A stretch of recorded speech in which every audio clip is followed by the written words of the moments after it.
Hello, welcome back to the channel. Welcome. I got another reaction video for you today. And today I got something a little bit different, a different kind of reaction video that I normally do. When I do reaction videos, I always like to watch movies or TV shows that I haven't seen before.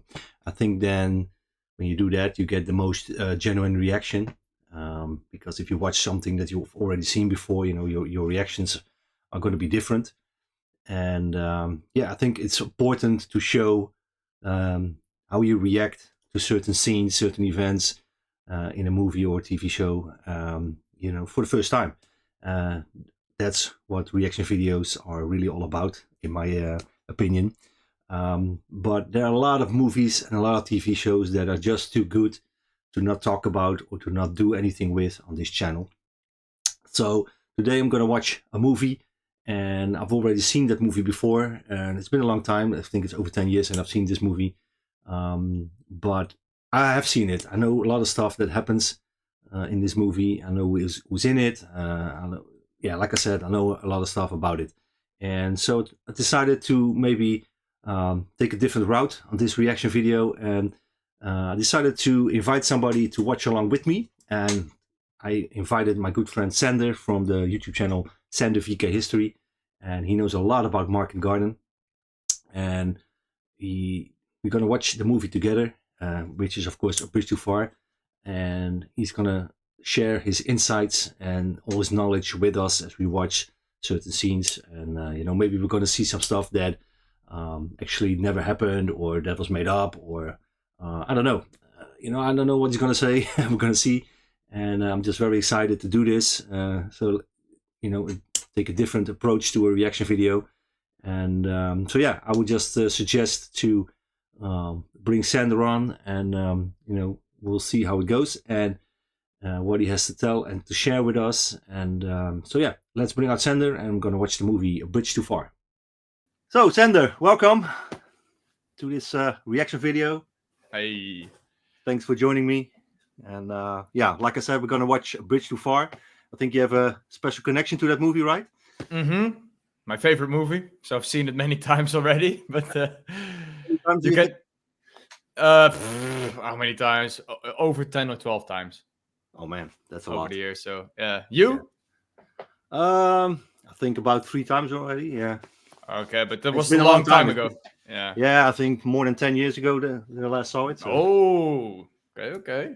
So I know some stuff, but a lot of stuff is also I've forgotten about it. So very eager to check it out again. So you know a lot about Market Garden, but why Market Garden? What piqued your interest into Market Garden? Market Garden is the largest airborne operation in the whole history of humankind. It's close to my house. It's only an hour away, Arnhem. So, and as a kid, my father brought me to all those places, the museums and stuff. So that sparked the interest in Market Garden. And like I said, because it's so close, that's why my interest is so big in that. Yeah, it's easy to travel to for you. Locations and everything. That's and as well the operation itself, the preparations. They had 7 days to prepare the whole operations. Like a lot of factors, which is so interesting about Operation Market Garden. That really, it's just my history nerd,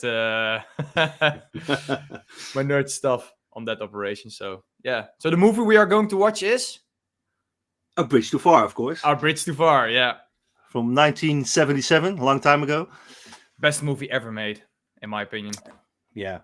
Well, we're going to see and check it out. Before we get started, I think we have to plug your tours. You're going to do some tours? I am. For Market Garden year, also? Yeah, now it's 2024. I don't know when you are watching this, the people who are watching this video. So in 2025, beginning of 2025, I'm going to launch my own touring company together with my friend Sean Wells. And he's also very knowledgeable about history. And you can book tours with us to World War One battlefield sites, World War II, all the way from Normandy to Market Garden to Germany, Austria. It's just whatever you want. We will personalize a tour for you and guide you around and take you to the historic battlefields, so you can experience get a little bit of a taste or what the guys in the 1940s till 1945 experienced here in Europe. Oh, It's all awesome. Western. Yeah, it's all Western Front based, so it's not on the Eastern Front. Yeah. Yeah. So I've did a couple of tours with Sander, and I can highly recommend him to you. So Hey. I'll put the link to his YouTube channel and to his Instagram and everything. I put it in the description, and I think when there's more information about those tours, probably pop up somewhere on YouTube and Instagram. Definitely. So. Yeah, definitely. You can already book tours now, but it's not really based on the touring company yet. So I did some tours already, but yeah. Yeah, it's like rehearsal tours or something like that. Yeah, sort of. Yeah, sort of. Yeah. Okay, awesome. Oh yeah, I think we have to start the movie now. It's almost 3 hours long, so I got my first airborne shirt on, so let's go. I'm in the mood. Winston Churchill behind me. Let's go. Let's go. So, United Artists is a company from. I know a lot about Operation Market Garden, so I won't talk that much. Otherwise, we're gonna sit here for 6 hours long.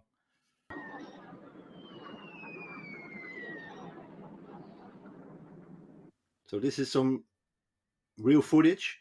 Yep. And the woman you hear talking is Kaat de Horst herself. That's really? The Second World War was in its 5th year and still going Hitler's way. That I didn't know. Yeah, which is pretty cool. That's you will see her later on in the movie. She has a pretty important part. She's portrayed by a Swedish actress, but Kate ten Horst, she's Dutch, right? She is Dutch. Yeah. Yeah, her English is pretty good. Well, we Dutch people can talk English pretty well, right? 1944. Oh, there he is. Hey, Churchill. So for everybody watching, Sander is a big Churchill fan. And Operation Market Garden became a reality. Big one. Was meant to end the fighting by Christmas and bring the boys back home. Yeah, and the fighting by Christmas. So many stuff went wrong with this operation that if it probably all went right, then maybe they could have ended by Christmas and the Americans were first in Berlin.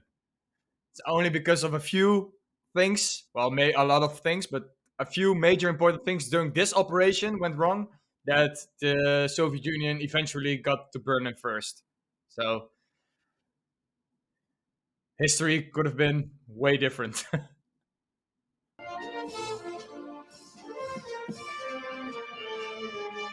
Anthony Hopkins, Sean Connery, so many good names in this movie. Here, Laurence Olivier, Ryan O'Neal, Robert Redford. The list is endless. Yeah.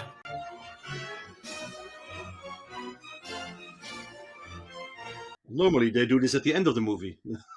All the credits, but They force you to watch the credits because the movie is so good. They want you to see all the names. Wat is dat voor geluid? Weet je het zeker? Ik wacht naar buiten kijken. Nee, dan schieten ze misschien. Ongelooflijk. So for the Dutch, for the English viewers, they are talking Dutch now. We can understand it, but We sadly don't have any subtitles on this movie. no. Mostly it's spoken in English. And a little bit of German. Yeah, but I think it's cool, that everybody speaks their own language. It adds to the realism. Yeah, definitely. Paniek. So what's happening now? They hear all the Germans retreating, and then they were like, what's happening? And then he says, panic. Because this day, what they're now portraying is called in Dutch Dolle Dinsdag, but in English it's Mad Tuesday, which meant that the Allies were pushing up so fast towards the Netherlands that the Germans thought, the Dutch people thought that they would be liberated in like a few days. So the Dutch already celebrated that they were liberated while they were still occupied by the Germans. And the Germans panicked because the Dutch were celebrating, and they thought, oh, the Americans, the Allies are so close now. We have to retreat because we are not prepared. A lot of these troops were home defense troops and stuff.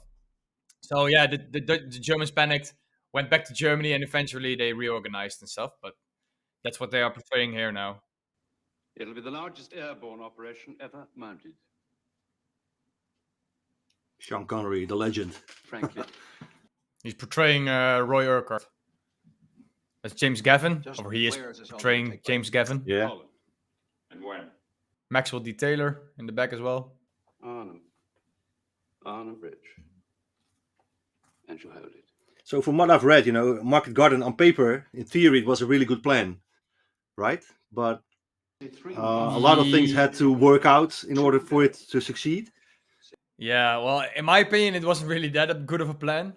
Because 30th Corps need to go up one narrow road, which only can hold one tank.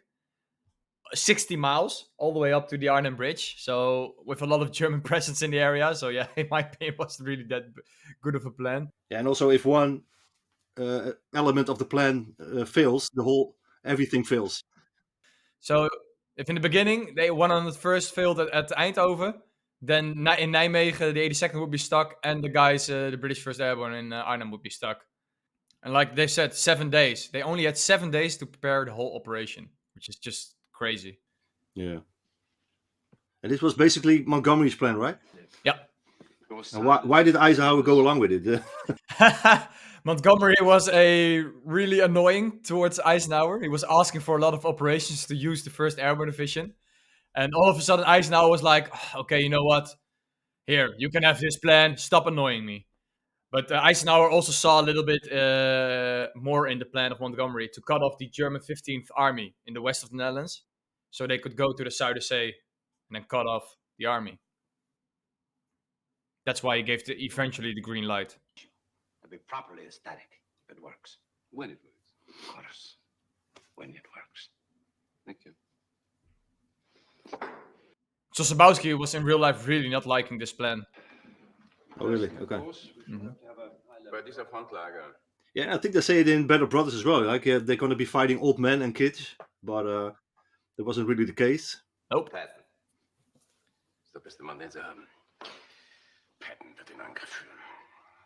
So basically, their intelligence was way off. Also.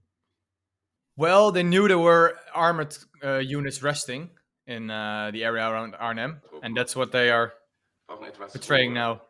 Yeah. Wenn sie Patton zurückschlagen sollen. And also SS, right?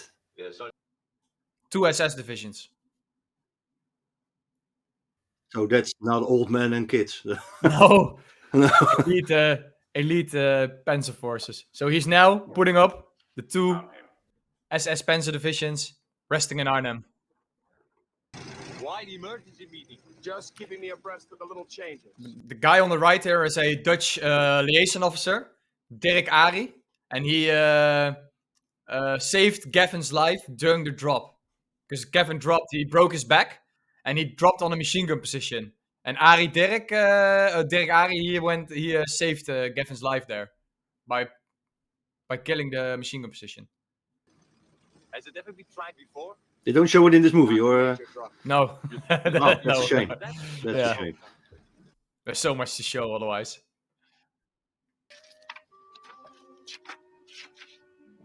Model. Field Marshal Model. Veldmaarschalk in Arnhem. Waarom? De Engelsen zullen er wel een verklaring voor hebben.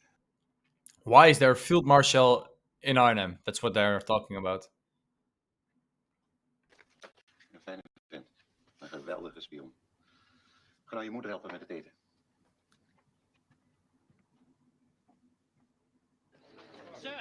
Yeah, the resistance was very important during the planning and information gathering. The general consensus of opinion is that our opposition will consist entirely of Hitler Youth or old men on bicycles. I don't really know why, sir. Perhaps because no one in intelligence does. Oh, now they're talking about it. Old men on bicycles and Hitler Youth. The guy who is skeptical now against Browning, his real name, here is Major Fuller, but his real name was Urquhart as well. But they changed his name in the movie because otherwise people would confuse it with the Roy Urquhart, who's the general from the 1st Airborne Division. Yes.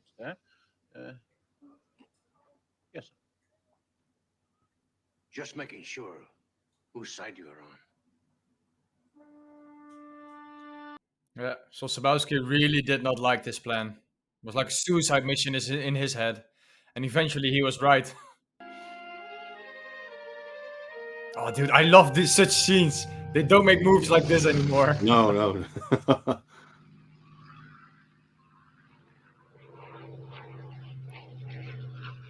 If they made this movie today, it would all be CGI probably.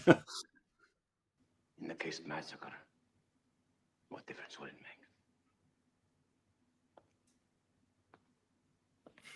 He really did not like the plan. Oh, yeah.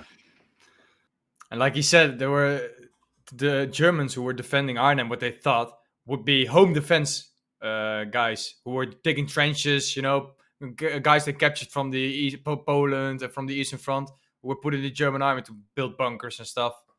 Splendid view of the Dutch countryside. Can't see any tanks. Wait a moment, sir. It's a lot clearer in the next picture. I can just... Uh-oh. Now they realize that there are Panzer troops in Arnhem. Yeah, you can see the shock on his face. Yeah. You seriously consider asking us to cancel the biggest operation mounted since D-Day? Because of 3 photographs? Yeah. I think he doesn't want to be the one to go to Montgomery and say... Yeah, that's true. Yeah. He didn't want to cancel this one because, yeah, this time the party's on, he says. Call it off. Because they really wanted to use the 1st Airborne Division. Well, Montgomery wanted. And he finally got the green light to do this one. Without bad weather and stuff like that. So yeah, they didn't want to cancel this operation now. Because of a few photographs with tanks on it.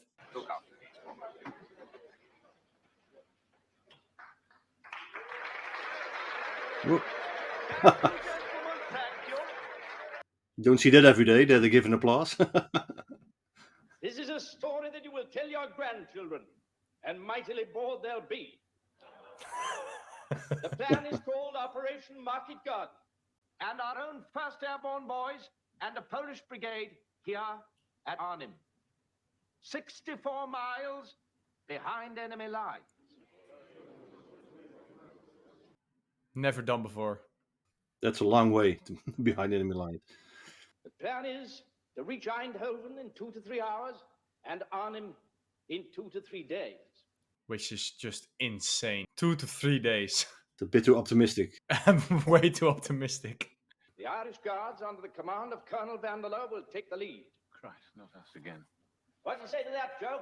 Oh, delighted, sir. Truly delighted. Michael Caine, another legendary actor. In the unlikely event that the Germans ever get you, they will assume from your attire that they've captured a wretched peasant and immediately send you on your way. That humor from the British, I love it. We all need rest. Why are you saying this to me? Is it because I rock the boat? I'm a doctor. I'm only concerned with your health. So are they now trying to get rid of him because he had reservations against the plan, or? Yep. Did it really happen, or? Yes. This really happened. The thing, how they are portraying Major Fuller or Urquhart now, like this, the family of Urquhart didn't like that. Oh yeah. Because he really wasn't. He really wasn't like this.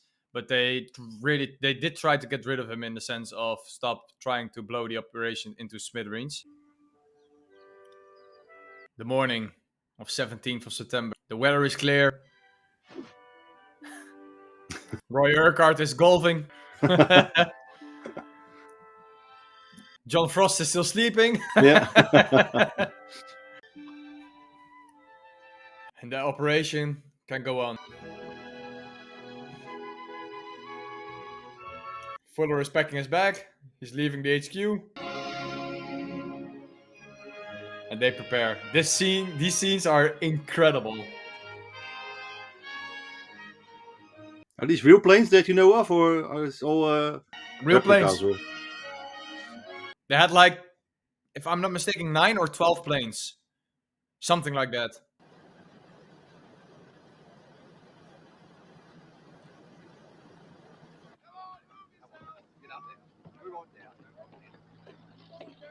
What would you rather be? A glider infantry or a parachute infantry? I think a paratrooper, yeah. Yeah. I don't trust those gliders. Me either. It took 6 months to set up the D-Day drop. That was only half. I saw one in Overloon Museum. They have like a replica on display there. Mm-hmm. And they're such, just the way they are built, you know, I don't know. Yeah, they're very fragile. But I'm prone to air sickness. Good gracious. We have every flight? A airborne general that's prone to air sickness.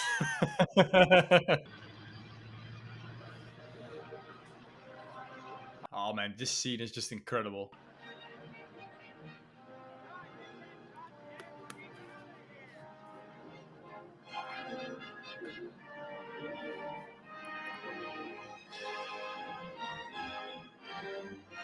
Yeah, you get a good sense of the scale of the operation with all those planes.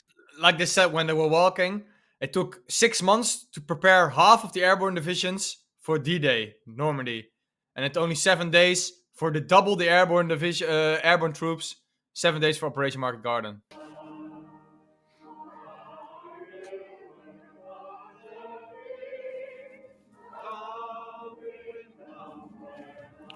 It was on Sunday morning. So Really? that's why, yeah, the operation started at Sunday morning. So that's why they are all in church, of course. I love those little details, you know, that they added into this movie. Mm-hmm.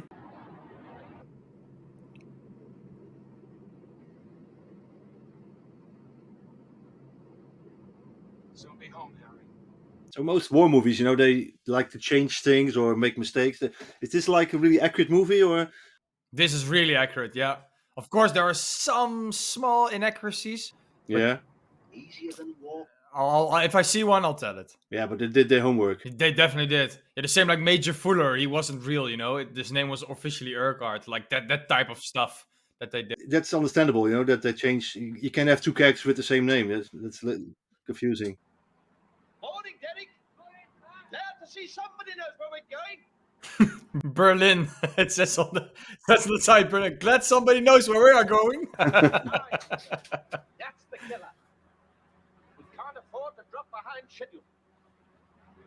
It's a pretty narrow road as well, you know. If a couple of tanks get knocked out or anything. And this was the widened part before they were coming up. Eventually, it went narrower and narrower. Okay. So that's a problem, you know. If a couple of vehicles get taken out, it blocks the whole road. If one front vehicle gets taken out, you need to push that one over. I'd better be going, sir. Right you are, Joe. All those planes above them, that's the 101st, because they flew over Belgium, over 30th Corps. And 30th Corps had 50,000 men and 22,000 vehicles, which means tanks, trucks, half tracks and stuff. It's crazy. A whole corps.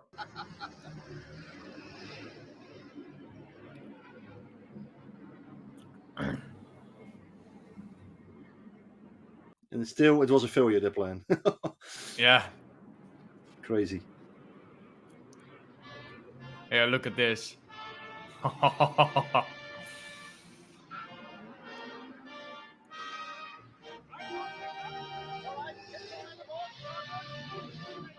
I love this movie so much, man. They don't make movies like this anymore. It's so sad. It's so sad. Dude, look at all those vehicles and tanks and uniforms, and it's crazy. I can tell that you love the movie. Every time I watch over at you, you like a big smile on your face.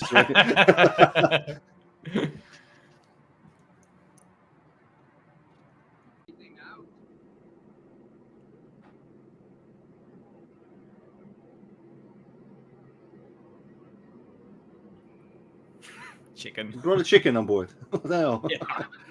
I have no clue why, to be fair. Probably had a reason.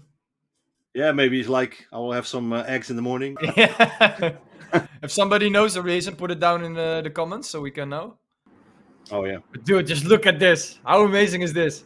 They did this once or twice, and they set up 9 cameras because it was too expensive to do this too many times, of course. So they set up so many cameras and stuff that they had it from all angles. But they dropped really at the Ginkelsheide, at where the real 1st Airborne Division dropped in 1944. What did they use? Like English paratroopers, really? Or Dutch? Or Dutch, English, I think both, to be fair. I'm not sure.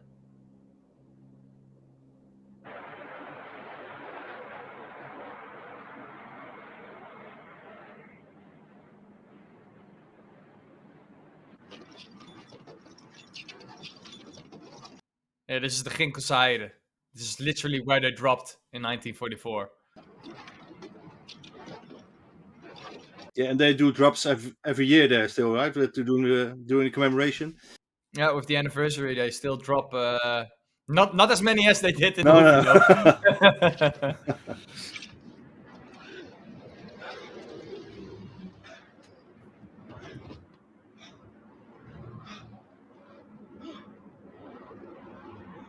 So the cool thing is that shot that you saw, the guy jumping out with the camera, that was really, there's real footage of a real guy in 1944 dropping out of that with a camera on his I on his have seen stomach. that. Yeah, Yeah. I have seen that. It's pretty cool.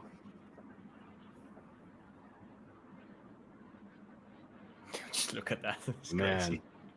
crazy. Yeah, you're right what you say, man. They don't make movies like this anymore. You can see the difference between Band of Brothers. You know, they do this in Band of Brothers as well. This Market Garden, of course, and everything is like CGI and Yeah. filmed in the studio. Yeah.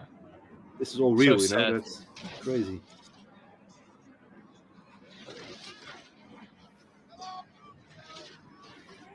It's the same with The Longest Day, that movie. You know, the amount of extras. Yeah, it's crazy. The attack on Point to Hawk and stuff. Yeah. So once paratroopers land, they need to assemble, they go to each company and each battalion, they try to gather as much people as they can, and then they went for the bridges.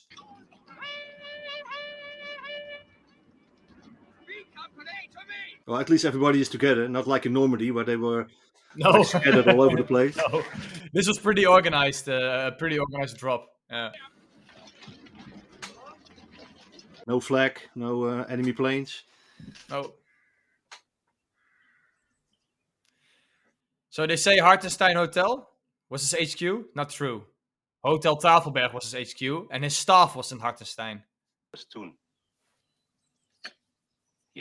But you have so many planes taking off from England, and the Germans had no idea that they were coming on that day. Or... The German Luftwaffe didn't really exist anymore in 1944.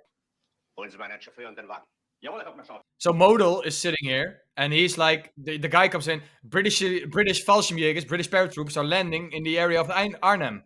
And he's like, wait, why? There's nothing important here. And then all of a sudden Model is thinking like, wait, I am important. So that's why he flees from Oosterbeek to the northeast of Arnhem to sit there in his HQ, because he's thinking that the paratroops are coming from him, which they didn't do. They came there for the bridge. They didn't knew that Model was there so close, like 5 kilometers from the drop zones.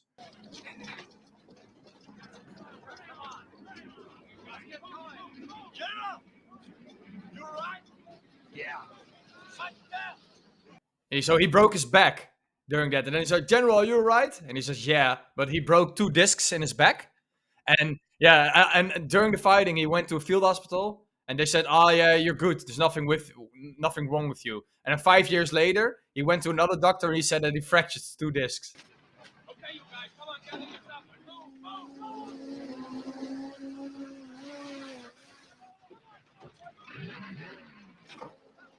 Willy's Jeep. Just imagine bringing all that equipment on the gliders, everything there. It's just crazy. It's located on the far side of the wood. It escaped when it was bombed this morning. Yeah. So in Wolfheze, close to the drop zones, they did bombings on the 16th of September and on the morning on the 17th to get the flag position, stuff like that from the Germans. But they hit an insane asylum. So a lot of those patients went outside and they came to the drop zones like this, who were just crazy people sitting there waving to the British who were landing there.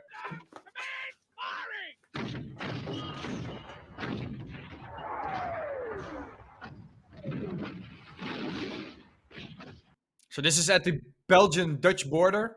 They're throwing a lot of artillery on the German positions, and then they wanted to push through the start of the operation. And that's what they're portraying now.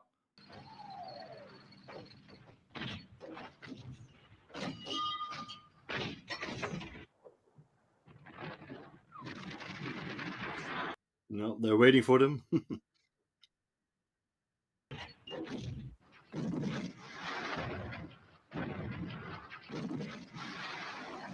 Just look at this. This is crazy, right?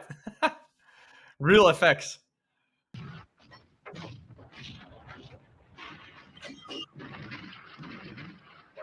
Yeah, they destroyed the whole piece of nature for this movie.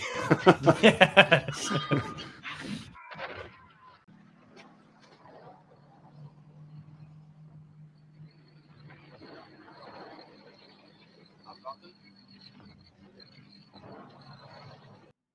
German are saying, wait, hold fire.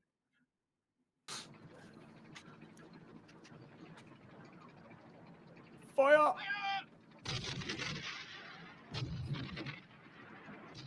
Yeah, take out the lead tank.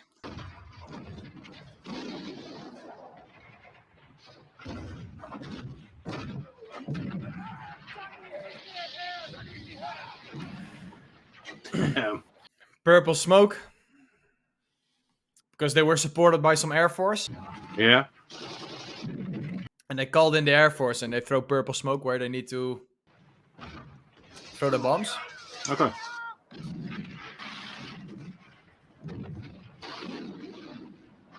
Damn, this is carnage, man. Holy shit. Just imagine, this was only the first hour.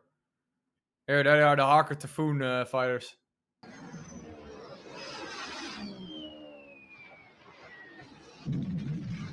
Oh, holy shit. I wonder where they filmed this. Was this in the Netherlands as well? Or? To be fair, it looks like the Netherlands. It's pretty flat. I think when you go there, where they filmed this, you can still see the crater. Yeah, maybe. Yeah. They blew so much stuff up. So that guy you see is Jan van der Voort, Major van der Voort. He was also, I think, a major or a lieutenant colonel. And they are always with their men, which is crazy. You don't see that with the 101st Airborne. It's the wide path. Yeah. So this was the wide path, which they can almost with 2 tanks go past each other. But later it got more narrow and more narrow down the road. And all of a sudden you had 1 tank, and if you deviated a bit, you could fall into the ditch.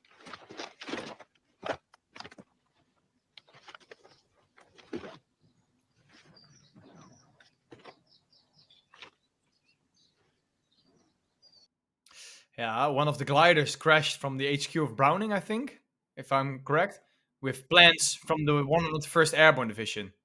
And they landed somewhere completely else, not close to the drop zones. And the Germans got the plans for the 101st in their hands now. That's not good. Those VHF sets. Sir, it appears the sets have been delivered with the wrong crystals. So they're quite useless. Yes, sir, I'm afraid they are. Yeah. Radios didn't work. Brigadier Lathbury and Colonel Frost aware of what happened. Beginning to fall apart already.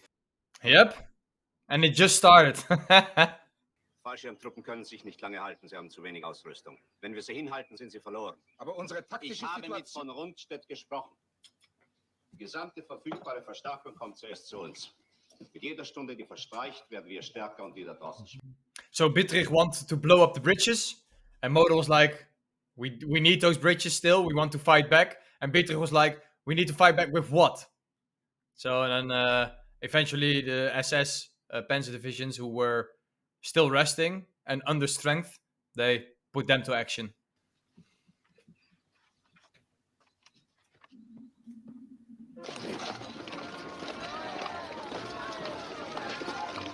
Just imagine being a Dutch civilian and all of a sudden all those airplanes, paratroopers, you get liberated. Yeah, I can imagine how happy you are. So this is 2nd Battalion that is walking towards the bridge now. Through Oosterbeek and Hilsum.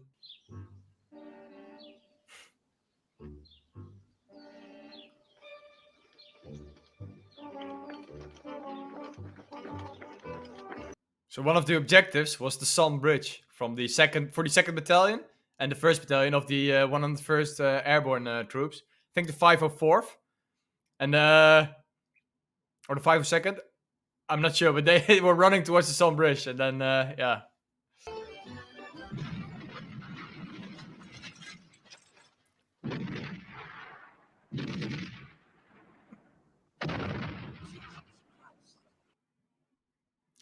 right in front of their noses, the bridge blows up. The bridge that they needed to capture. One of the first bridges of many.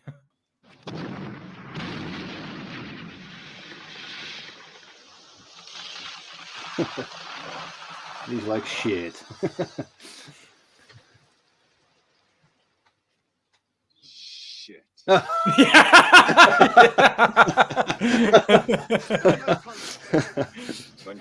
So 30th Corps had 5,000 trucks full of bridging equipment with more than 9,000 sappers in case a bridge got blown up.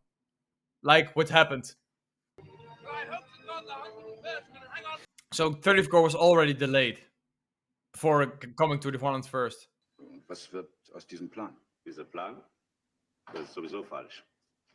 Ist nur ein Trick. Ich sage Ihnen, wir sollten den finden. Modal says that the plans are false, that they're not real. But in real life, Modal took these plans very seriously. So that's also an inaccuracy of the movie.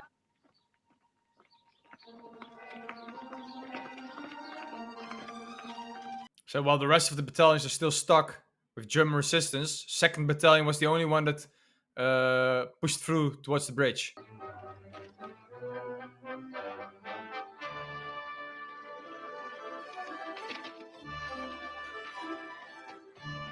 So they didn't film this in Arnhem, right? I think they filmed it in Deventer.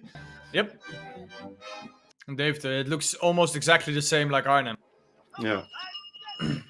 And Deventer Township wasn't really happy with that they filmed the movie there, but they agreed upon if they did premiere the movie in Deventer. So the movie was filmed, and then the guys who made the movie were like, no, we're not going to premiere it in Deventer, we're going to premiere it in London. Would you let us try, sir?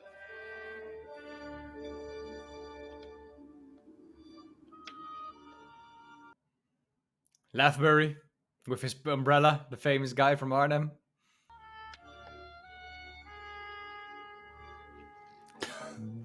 Digby Lathbury, an amazing character.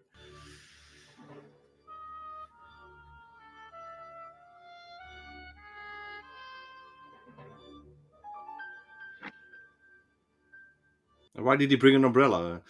Because he didn't know the codes, the code words with the trumpets, the little. So he didn't know that, and he said he brought an umbrella because there would be no German soldier running around with an umbrella. Only British soldiers would do that, so other British could recognize him. Better hit that slip first time. Nico, I said you'd better hit that slip first time, or we've bleeding. I heard you, boyo. Oh, great. After you, cop. Strange character. No! Oh, now we're in trouble. You bloody missed it! Well, you whack my arm, you clumsy bastard. No, we never get out of here. Oh. Yep. Really happened. He missed the bunker and hit a shed behind it, which was an ammunition depot with had ammunition in it. So the ammunition caught fire and exploded at all. This is Victor Grabner, a guy who's from the SS, from the 10th SS Panzer Division. He sent 22 vehicles to Nijmegen, and he had like 17 vehicles left, which he tried to take the Northern Bridge with, which is portrayed now. He's also buried in an unknown mark grave at the Eiselstein Cemetery. Oh, really? Yeah. Why an unknown? You'll see that.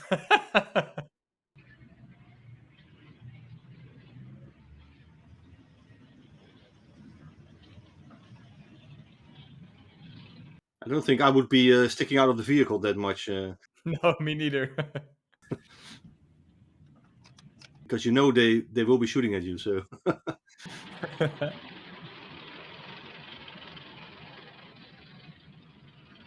He's really standing up way too much. Hold your fire! Hold your fire!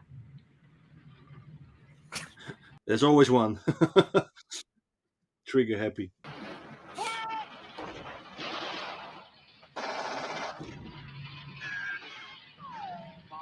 Wait for the command.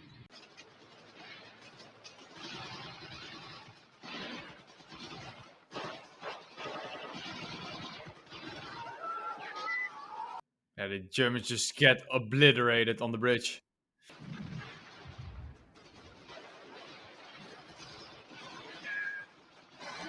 Doesn't seem like it was a very good plan. Oh, that's the reason why he was never found. He was burned in his vehicle. That's why he's in an unknown grave. And Victor Grabner, the funny thing is, on the 17th of September, while the British airplanes were coming over to drop the British, he was getting giving out or getting an Iron Cross in a ceremony, east of Arnhem. And during the ceremony, they saw the airplanes come, so they stopped the ceremony and went to the front lines, to the British. Then, there's even a photo of him standing there with one of those Iron Crosses. But they know he's buried in Eiselstein, but they don't know which grave. All the Germans from Market Garden are buried there, so almost all the Germans who got killed in the Netherlands are laying there. Plus some of Belgium as well. But his body couldn't be identified anymore. Because it was completely burned up in the vehicle. And the Allies, after the war, when they cleaned everything up, it wasn't really carefully sought out. Including the church tower. So what you're saying is that we're surrounded? Yes, something like that. We're paratroopers. We're supposed to be surrounded. Yeah. Right, and the the troops here. Oh, there's some Germans as well. Gerald, it's imperative that I get back to HQ before this situation gets completely out of hand. Well, if it's all right with you, Sir Clemenson and I will come part of the way. All right, Jimmy? Let's move. Right. So Urquhart wanted to link up with one of the battalions because the radio communications didn't work, to lead them. But now he got into Oosterbeek already, and now he wanted a little bit to the outskirts of Arnhem, and now he wanted to get back to the HQ to control it from there. So he's now going through Oosterbeek back to the drop zone. Can you help us? How? Don't you know a doctor nearby? Whoa. We can take him to the hospital. Yeah. True story. Really?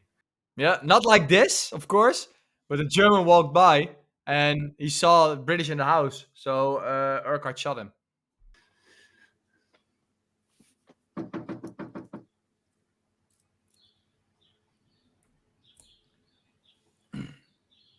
Also true story. We're walking in the gardens and a Dutch family knocked on the window. You can hide here.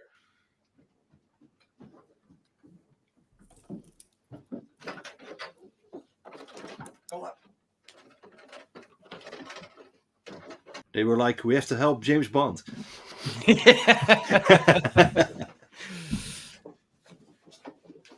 a German killer and a lady killer, eh? Hey.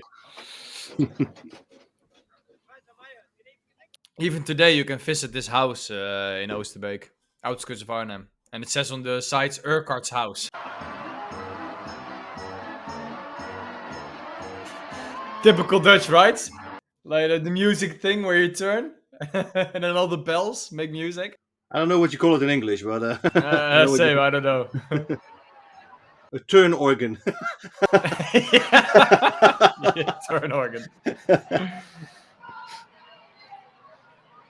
Oranje boven, oranje boven. Orange above, orange above. Long live the Queen. All these people are so happy. Yeah. After 4 years, almost 5 years of Nazi occupation. Look at that, wow! Have you ever been liberated? I got divorced twice, does that count? Yes. When you refer to Felixstraat, I take it... But there are real footage of Eindhoven being like this when the British came and the 82nd Airborne linked up with 30th Corps. Some real cool footage of the Dutch celebrating already their liberation.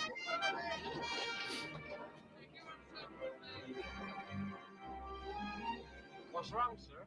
You're 36 hours behind schedule. After, when they arrived at Eindhoven, they were already 12 hours behind because of the hold-up in the beginning at Belgium. And then when the Somme Bridge was built and they crossed, they were 36 hours behind. Well, actually, when they arrived in Arnhem, they were 36 hours behind. In Arnhem, Nijmegen. And this is the 82nd at Graven Bridge. Okay. Which was captained by the 82nd 504th Parachute Infantry Regiment, which some really cool and interesting fighting happened there.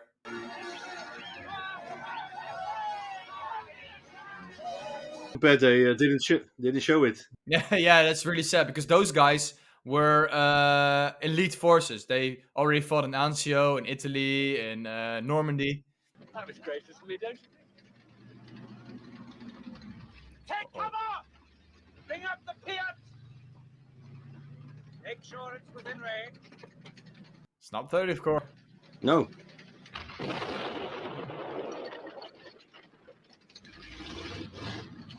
This also really happened. One lone German Panther tank crossed the bridge into Arnhem. Randomly, just crossed the bridge.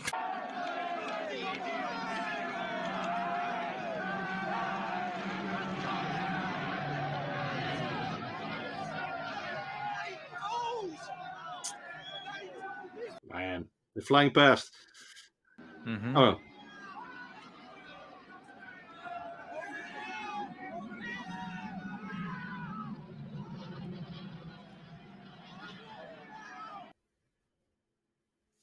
I can see us all right, laddie. But they're under orders to ignore signals from the ground. All they know, we could be Germans. Yeah.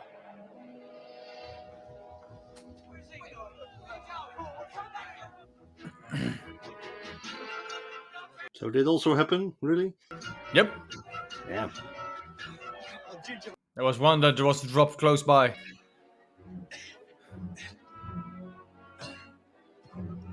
Those things are so heavy to pick up.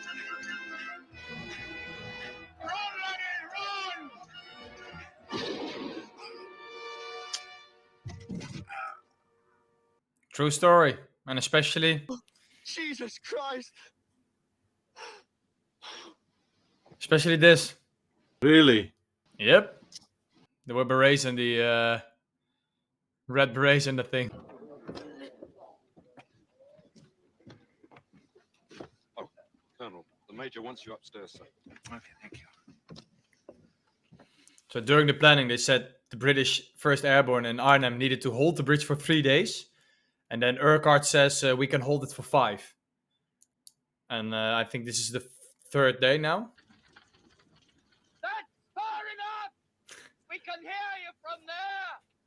Best scene in the whole movie. My general says there is no point in continuing this fighting. He is willing to discuss a surrender. We haven't the proper facilities to take you all prisoner. Sorry. What? But we can't accept your surrender. Was there anything else?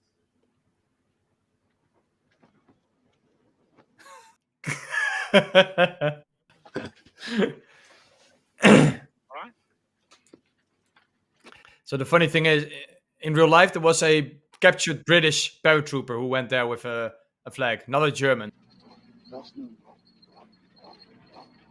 What now? Flatten Arnhem.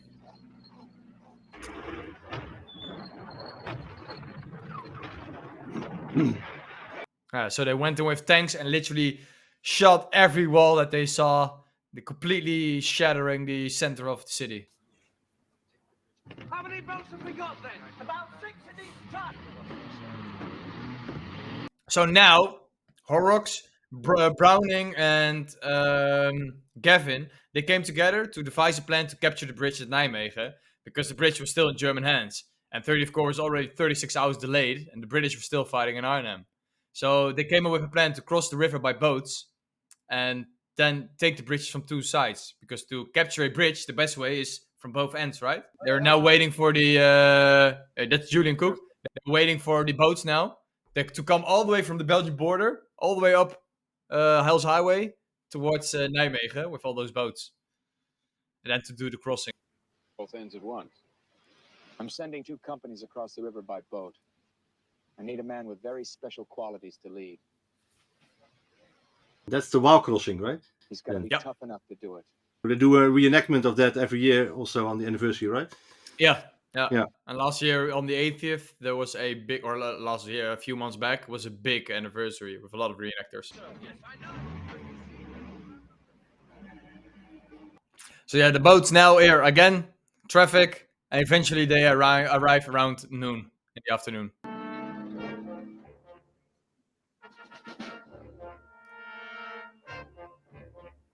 And in the meantime, heavy fighting is going on in Nijmegen itself.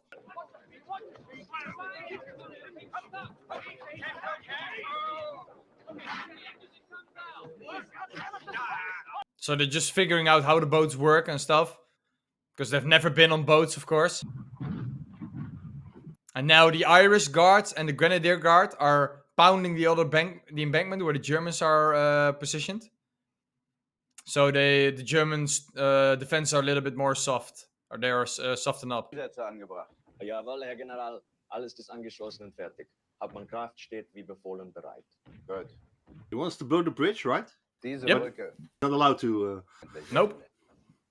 Sobald die ersten englischen Panzer draufrollen, jag ich sie in die Luft.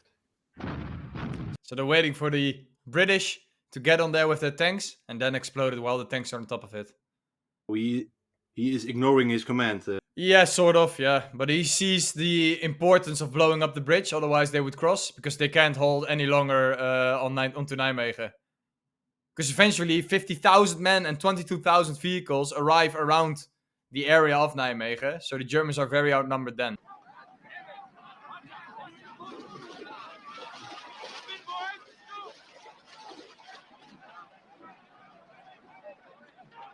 Dude, just imagine doing this. It's crazy.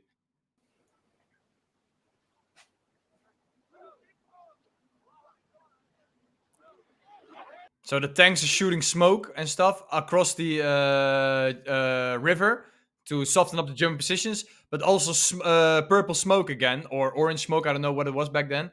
And it started off with Harker Typhoons fighters going over and bombing the embankment of the Germans, which they don't show here.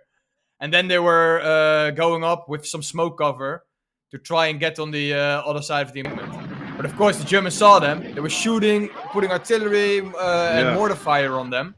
And the current was very strong. So people panicked. The 82nd, some guys in the boat panicked. And they were rowing against each other. So they were going in circles. And there was big panic. And then Julian Cook saw that happening. And then he organized it a bit more by saying something in a rhythm, which you will see in a second. Okay. So people would row at the same rhythm. Yeah. Yeah, you see that here in a second. Hail Mary. Here. Hail Mary, full of grace. So Hail Mary was one row, full of grace was the other. So Hail Mary, full of grace. So everybody was doing it at the same time. Hail Mary. Full of grace. We're drifting. Pull to your left. Come on. Hail Mary. Hail Mary. So 265 men crossed the river there in 26 boats. And I think 6 boats or 7 didn't make it across. Stay down. How many casualties? 48? Something like that. 48 killed in action. More casualties, but 48 killed in action.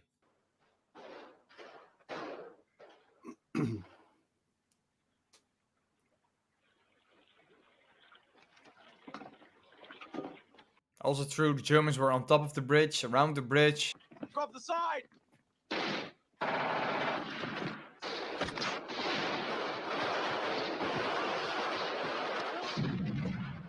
But in real life, first they had to capture the railway crossing on the one side, and then they pushed through to the road bridge, where eventually at the road bridge, armored came from the other side, and they came simultaneously on top of the bridge.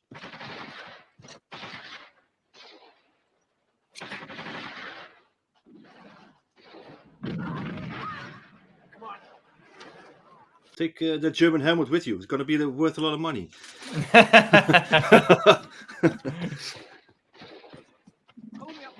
I don't think they cared back then. Here, so during all the chaos in Nijmegen, 4 tanks from the I think the Irish Guard or the Grenadier Guards, I'm not sure which one, made it to the other side of the bridge on the southern end of the embankment.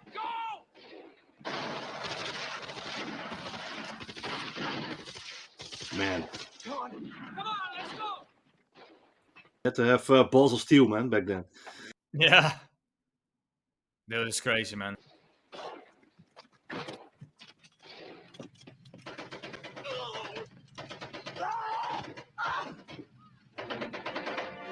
There you have the 4 tanks. And in real life, only 2 tanks really made it across. The other 2 were taken out on the bridge. Oh, I love this scene as well.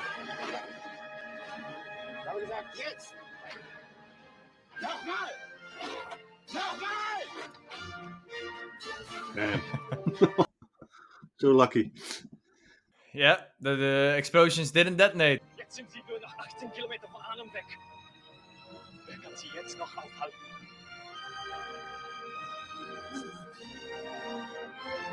Who can stop them now? Nobody. So why the explosions didn't detonate? There's a few things. Or a bullet scraped the wire during the fighting and the wire got cut. But there is one myth that on the 17th of September, a Dutch guy named Jan van Hoof, he was 22 years old, went on top of the bridge during the night with wires, with wire cutters and pliers, and cut the wires, got back home and told his sister the bridge is safe. But he got killed during the fighting on the 19th of September in Nijmegen, so he could never tell the story himself. But his sister told the story that he cut the wires, that he said so. And his parents found the pliers, the wire cutters, in his overall at home. So the story does match up, but it was never confirmed by himself because he got killed, sadly. Oh, man.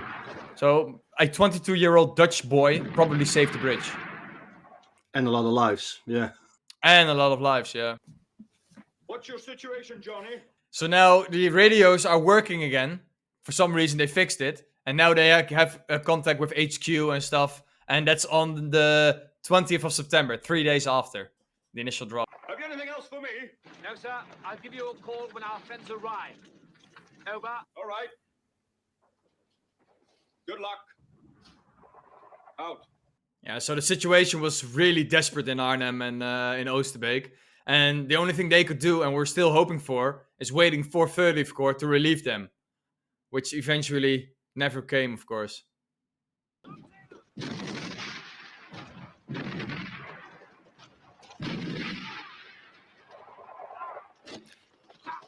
You saw him running across? Yeah. John Frost was there on set, and he said that he would not run. An officer would not run. He would walk or walk fast. He wouldn't run because it would look desperate for the other men. Yeah, it was a morale thing. We're now facing a completely different situation. We can't leave with tanks up that road. Jerry will pick us off like sitting ducks. Our infantry is still fighting in Nijmegen. When they get here, we'll move on.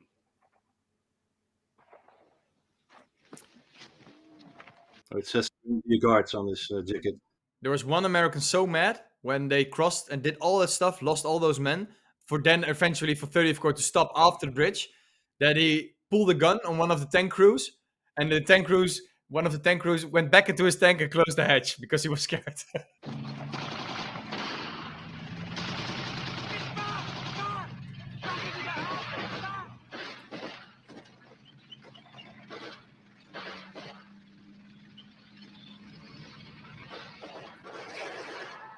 Yeah, by now there were Tiger tanks, King Tiger tanks in the area around Nijmegen, around Arnhem, which were the toughest tanks to deal with, of course. And a Piat grenade would not penetrate a tank, only you could really detrack it, but then still the gun would work. So it was just a complete nightmare for the British there. Well, it's pretty amazing that they held on so long. Almost 5 days. Yeah, that's crazy. Yeah. If eventually, in the beginning there were like around 400 men, and later on there were like 750 men because they got reinforced by patrols that penetrated the German lines. And around 750 men were around the area in Arnhem at the bridge, which is not a lot against a few thousand Germans with tanks. So here the Germans got the bridge eventually.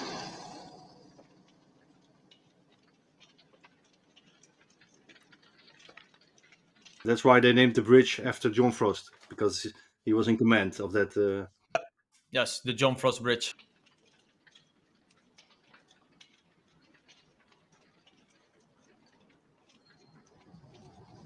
Like, I'm not gonna salute back. The Germans really respected the British because they never seen men fight so hard. Your planes dropped to us yesterday.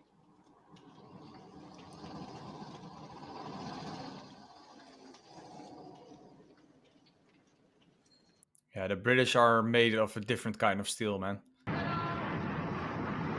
And finally, 3-4 days later, the Polish drop. Too late, but way too late, yeah.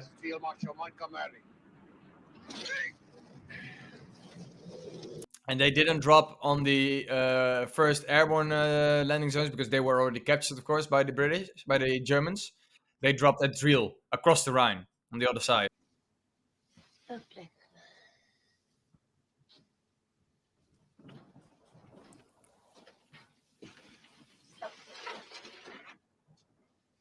You hear her Dutch?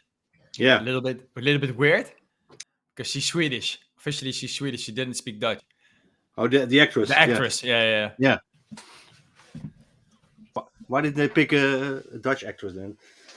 She looked good, probably. Yeah.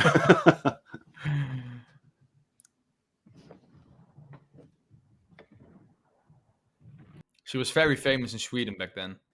Okay. And there's a lot of guys in her house. Around 250 men were once in the house or were treated all along. I think we're at once in her house. 250 men in and around in the garden and stuff.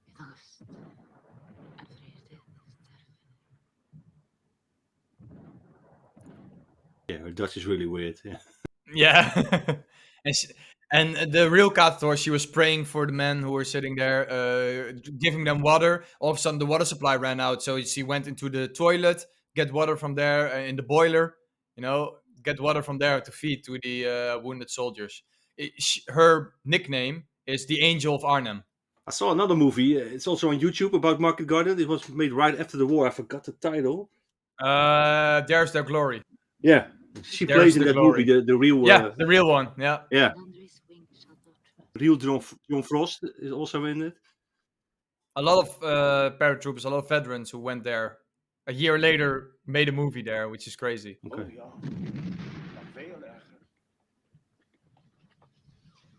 And that doctor that you see also has a memorial in Oosterbeek for himself. And this fighting is in Elst. A lot of fighting was now happening in the island, the Betuwe, after the Nijmegen Bridge between Arnhem and Nijmegen. Probably one of the worst fighting outside of Arnhem and Nijmegen was happening there in the island. That's the area that we see in Band of Brothers, right? On the crossroads and everything. Yeah. They were fighting on the island for 2-3 more months until they got redeployed towards the 101st to Bastogne and stuff. It's also the area where Operation Pegasus was. Operation Pegasus with the Rhine crossing, yeah.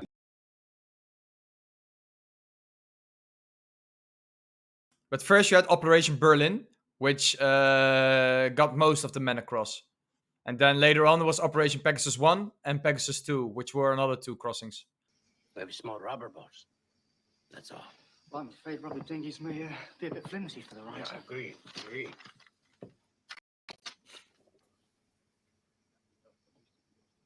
So that guy swam across the Rhine River. That's pretty remarkable. Yeah. He swam across the Rhine River to the Polish because Urquhart needed more men on the other side around the church and stuff in the perimeter. So the Polish sent more than 200 men now across the River Rhine. But eventually they get... Well, you'll see. Okay. No spoilers. No spoilers. They get spotted.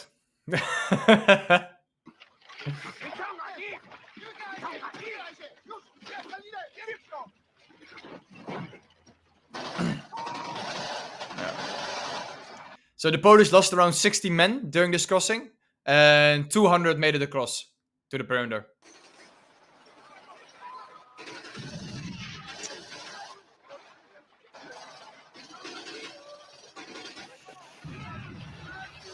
Some crazy, crazy stuff, man.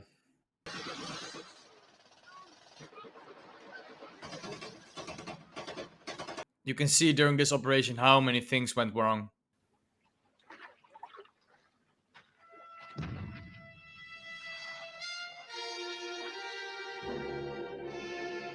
Oh, he was pissed off the whole movie, but I think he's going to be really pissed off now. Yeah, his men got massacred.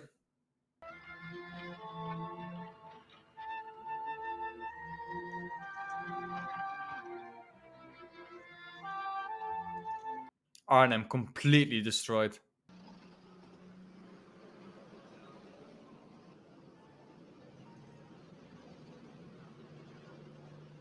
So the British went in with 10,000 men, my 1st Airborne Division, and they came out with almost 2,500.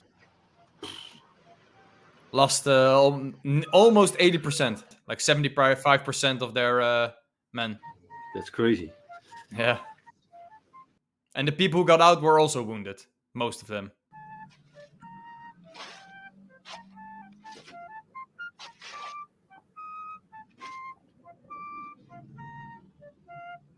Hotel Hartenstein completely destroyed. MacDonald here has agreed to man the wireless in order to give the Germans something to listen to. And all the padres and the medical staff have volunteered to stay behind as well. Now, the wounded, who are too bad to move, will replace the men firing. So our defense will seem as before. By the time the Germans find out what's happening, we should all be safely across the river. Yeah. So they left all the bad wounded in that area, gave them all guns and a lot of ammunition. During the night, they were shooting a lot, like just firing in the air and stuff like that. So it seems like there were a lot of guys still defending. So the Germans wouldn't push, so they could get most of the troops out across the Rhine. That was their plan. Yeah, but normally you don't leave guys behind, so that was pretty... Yeah, but this was not a normal... Yeah, this was not a normal situation, you know? Those guys were all captured, or that stayed behind? Were captured, yeah, stayed behind, captured. Or some of them even were caught by the Dutch resistance and were hidden in basements and attics. And then later on, there was Operation Pegasus 1, of which those guys would flee themselves across the Rhine. And then there was another Operation Pegasus 2, which they did in another time, extracting like 60. And Pegasus 1 is like 200 guys or so, a little bit less or more. Which one was Easy Company that we see in Better Bros? That was 1? Or... Pegasus 1. 1.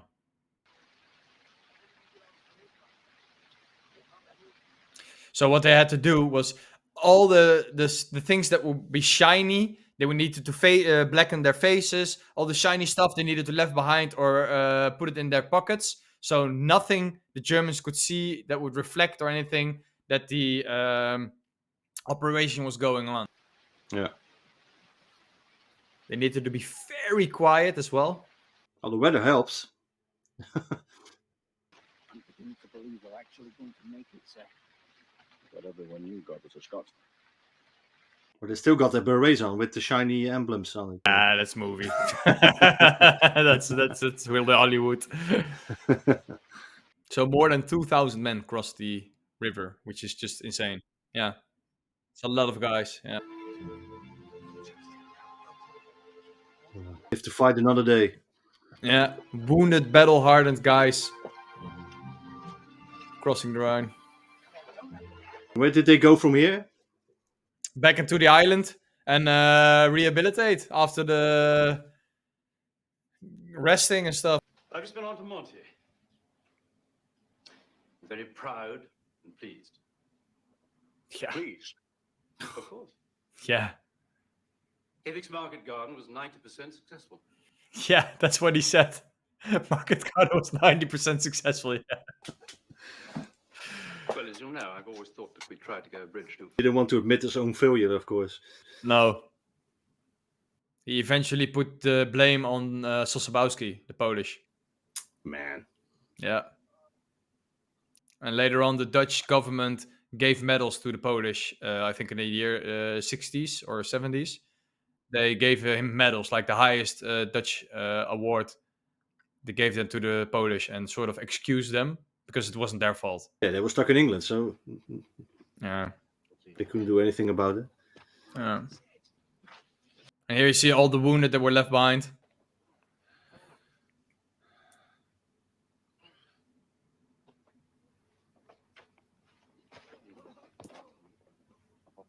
It must be scary to just sit there, and wait. Wait for the Germans. Yeah. Knowing what they are going to do. No. But the Germans really respected the British because you see in this movie, especially how hard they fought and how bad it was for the English. They really respected them and gave them high. They praised them very high.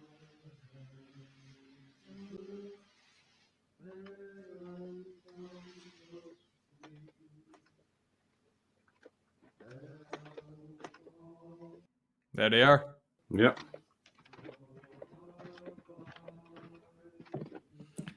The last German victory from the Second World War. After that, it was downhill for them. Yeah, they didn't win any battle, nothing. This was the last on the Western Front, though. The last Western Front.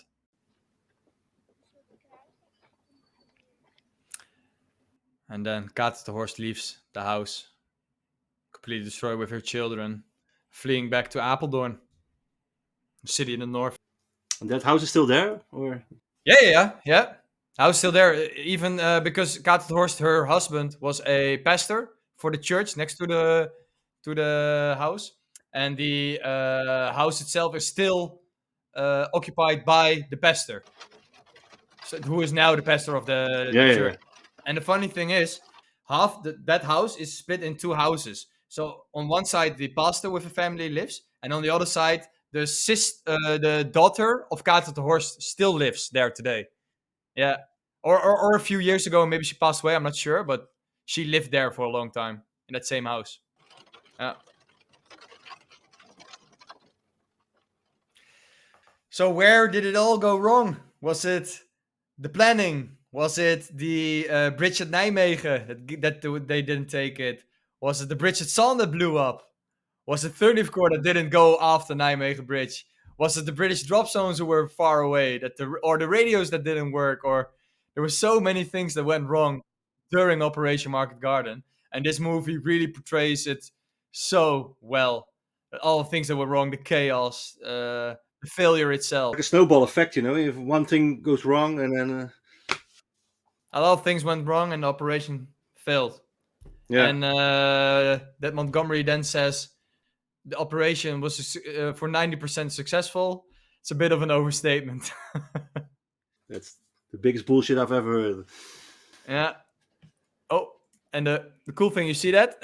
Military advisors and stuff. Major General John D. Frost, James Gavin, Brian Horrocks, Urquhart, and Van der Leur. Those were they really... they helped making this movie as advisors, which is pretty cool. Oh man, I paused at the right time. Yeah, you paused it at the right time. Oh, that's pretty amazing, yeah. Yeah. Oh, best movie ever, man, in my opinion. My favorite movie.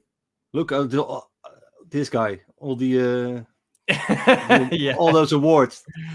Yeah. Military Cross, Distinguished Service Order. I don't know these two. I don't know which one. No clue. Maybe Dutch. I don't know. So, man, Ed, it was really cool to watch that movie again. Like I said, it was a long time since I've seen it, like maybe 10 years, maybe even more.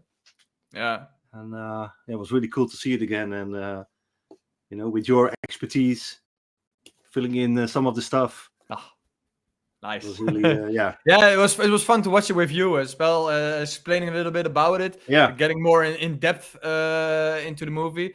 I probably said some things that not many people had ever heard about I hope so. Operation Market Garden or about that movie, like the little inaccuracies and stuff like that. But yeah, it was really fun. Thank you for inviting me on your channel to no do problem. a No problem, man. movie review. Really love this. I hope that people like it. And yeah, you never know. Probably they will. We can do one again, maybe in the future. Next movie. Come and see. Huh? Yeah, but you said I have to watch it alone, right? Yeah, So, you have to watch it alone. Yeah, that's true. Yeah. Well, that's also like a 2.5 hour movie, so I have to have the time for that. Something like that. Yeah. But yeah, for now, thanks for joining me and thanks for doing this. Yeah, no problem. Everybody, thanks for watching as well. Yeah, please leave your comments, what you think about this movie as well, and about all the stuff that Sander said. And yeah, you know, I was literally just watching and like, oh man, that's about it for my input. But you did amazing. You did well. And if everybody ever wants to see the historic sites in real life and I know way more about it than only the movie tells you, then I can do a tour for you guys. Hit me up. Go to sandervktours.com or message me on my email, sandervkhistory@hotmail.com. And then we can arrange something and we can go on the Market Garden area or other areas, wherever you want to go and learn more about. I can guide you around, take bring in photos, then now photos, videos, stuff like that. And then, awesome. Thanks, Marcel. You could talk about this subject for hours, man. That's Dude, I told you in the beginning before we started this, like, I need to hold myself back a lot because I know so much of this. Oh, crazy. We'll just have a 6-hour video of Sander talking, though. That would be a bit boring. Maybe. Nobody would listen to that. So yeah, I'll put all the links that Sander said. I put it in the description. It's links to his website and everything. And nice. If you're ever interested, you can contact him there. And also, if you don't follow his channel, please do. And if you don't follow my channel, please do as well. do that as well. We need all the support we can get. We to make more of these videos and visit all the locations that we go to. And so yeah, thanks for watching, and see you guys on the next one. Bye bye. Salute.